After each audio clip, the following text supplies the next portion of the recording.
just believe that Crawford hasn't been in the ring with anybody this powerful. Again, Crawford is the superior boxer. But if he can't hurt Canelo, he can't keep him off of him. He says it's a legacy fight. He believes he can do the same, and he wants to do the same against a fighter the caliber of Canelo Alvarez, which is why we haven't really seen him in the ring against anybody else. Fortunately, that's the business of boxing. He's a victim of it, not a villain. In a jaw-dropping moment on live television, Stephen A. Smith erupted with unfiltered passion while discussing the highly anticipated Terence Crawford versus Canelo Alvarez super fight. This wasn't just an opinion, it was a full-blown critique that sent shockwaves through the boxing world, with boxing legends and analysts weighing in. The debate is heating up like never before. Is Crawford biting off more than he can chew? Or is he daring to make history in a fight that could cement his legacy forever? In this video, we'll break down 18 expert takes and analyze exactly what is boxing's loudest voices fired up. Let's dive into the storm of controversy and bold predictions shaking the sport at its core. Stephen A. Smith started conversation by giving Crawford credit as a superior boxer, praising his technical skill set. However, his tone quickly shifted when he pointed out the elephant in the room. Crawford might not have enough punching power to phase someone like Canelo Alvarez. Even with Canelo's extensive record and battle-tested experience, Smith made it clear that skill alone might not be enough. If Crawford can't back Canelo off with power, it could be a long, punishing night. Stephen A. set the tone early. This fight is about more than finesse, it's about force. You know what, I think my initial reaction would be to say that I think that Crawford would be the superior boxer, as great as Canelo is, as seasoned as he is, with 65 fights, if I recall, on his record. I think boxing-wise, he's going to give Canelo fits. Don't believe he can hurt Canelo. Legendary commentator Jim Lampley added depth to the debate, drawing a striking comparison between Terence Crawford and the great Sugar Ray Robinson. Lampley admired Crawford's versatility, his ability to switch between attack and defense seamlessly, and noted a certain mean streak that Crawford can summon when needed. While Lampley respects Bud's boxing intellect, he also hinted that things could change closer to fight night. The underlying message was this: Crawford has a mindset and the tools, but execution under pressure is everything, especially against someone as seasoned as Canelo. I do like him against Bud Crawford, but I do think that it's a great fight. Now, I could change my mind when we get closer.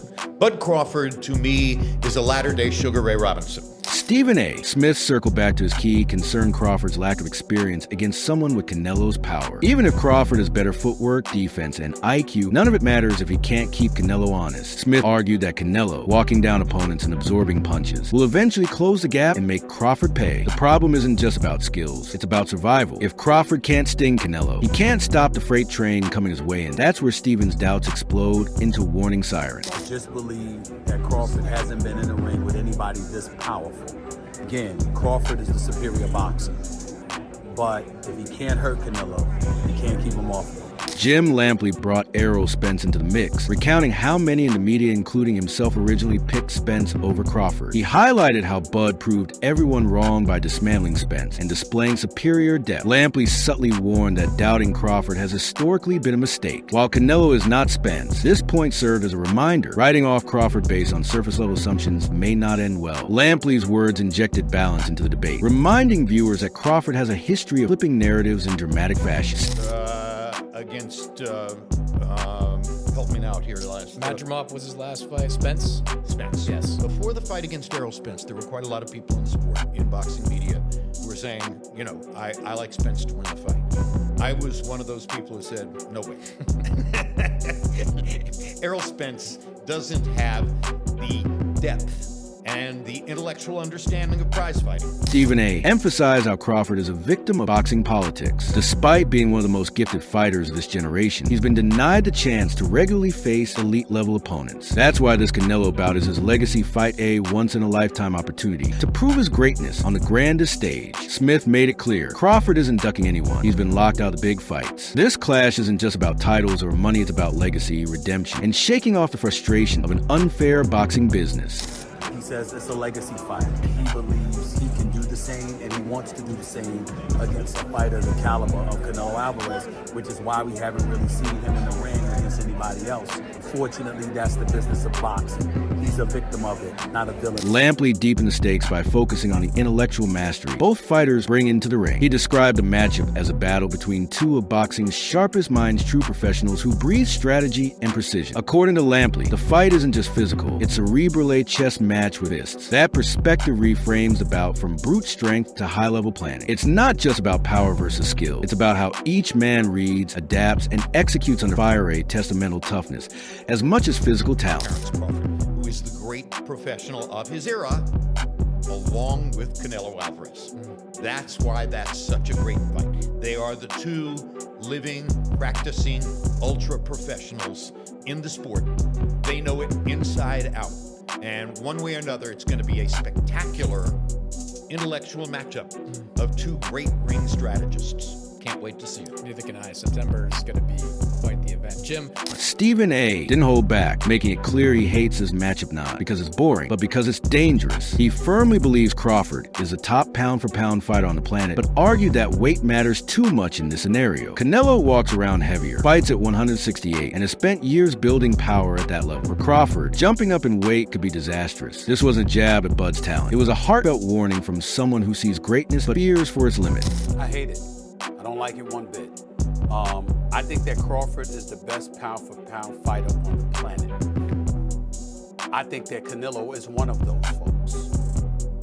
But Canelo is fighting at 168, which means he's walking around heavy. Garcia came in with a tone of respect and caution. He acknowledged Crawford's consistent championship mindset and praised him for staying at the top since 2012. However, he was honest about the steep hill ahead. Moving up to 168 is no joke, and Garcia felt Canelo might simply be too much. Danny wasn't disrespecting Bud, he was highlighting how monumental this challenge is. Garcia's voice added weight to concerns. You can be great and still find yourself outmatched when size and power collide. Tyrone Davis gave a balanced assessment, acknowledging the weight disparity, but still believing in Crawford's talent and mindset. Davis praised Bud's adaptability, calling him a complete fighter with a mental toughness to adjust in real time. Yet he also expected Canelo to show up in peak condition, fully aware of what's at stake. Davis painted a picture of a legendary showdown, where both warriors will rise to their best. His take was a breath of hope amid the concern, suggesting that greatness often emerges under the heaviest pressure. Jaron Ennis offered a practical perspective rooted in physical realities. He leaned toward Canelo, emphasizing how Alvarez has consistently been dropping significantly larger opponents, guys who weigh close to 200 pounds on fight night. Ennis pointed out that Canelo isn't even a natural 168-pounder, yet he's been wrecking giants. This raises a troubling question. If Canelo is hurting men who are much bigger than himself, how will Crawford handle that same force? Ennis's observation hit hard. It's not just a mismatch on paper. It's a mismatch in muscle, mass, and physics. But I think you gotta lean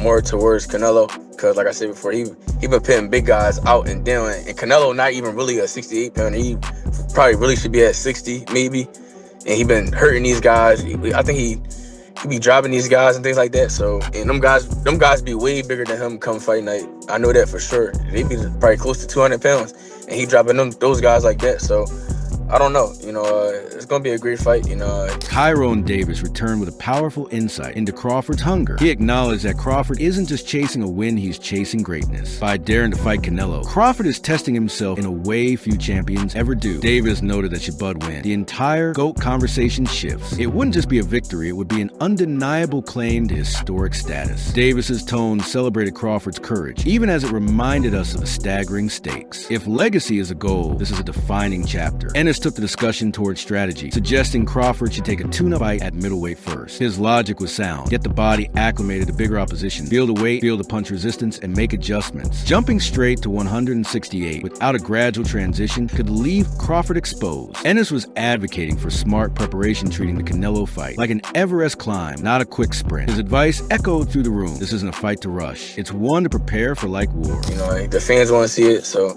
so be it. I think Crawford should take a warm-up fight, at like 60, or like at least at 60, just to get his body, to fill into somebody a little bit bigger, and things like that. I know when you go up a weight, you gotta, develop that Keith Thurman added his veteran wisdom, making it crystal clear beating Canelo isn't impossible, but it requires perfection. He emphasized the need for extreme preparation, altitude training, intense conditioning, and leaving no stone unturned. Thurman's message wasn't just about talent, it was about obsession. To beat Canelo, Crawford has to live this fight every second of every day. Thurman's tone sounded like a military general prepping for battle. His comments laid out the blueprint. Only through complete discipline and focus can Crawford dream of shocking the world. I don't want to say it's impossible for my boy Crawford,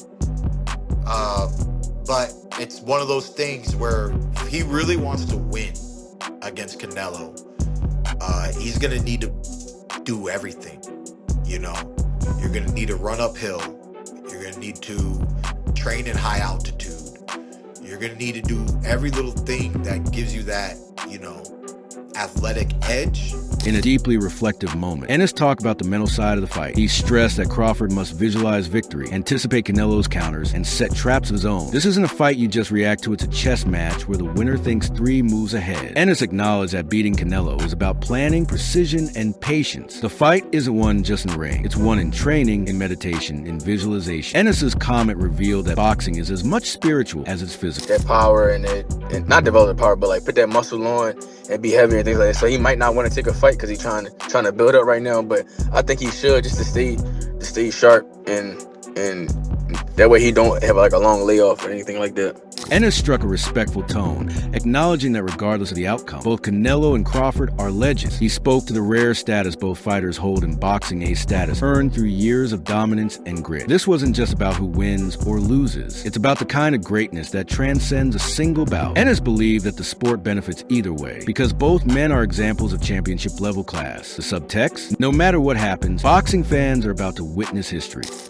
And lots of pre-fight meditate, you know? You got to see victory before the victory manifests, you know?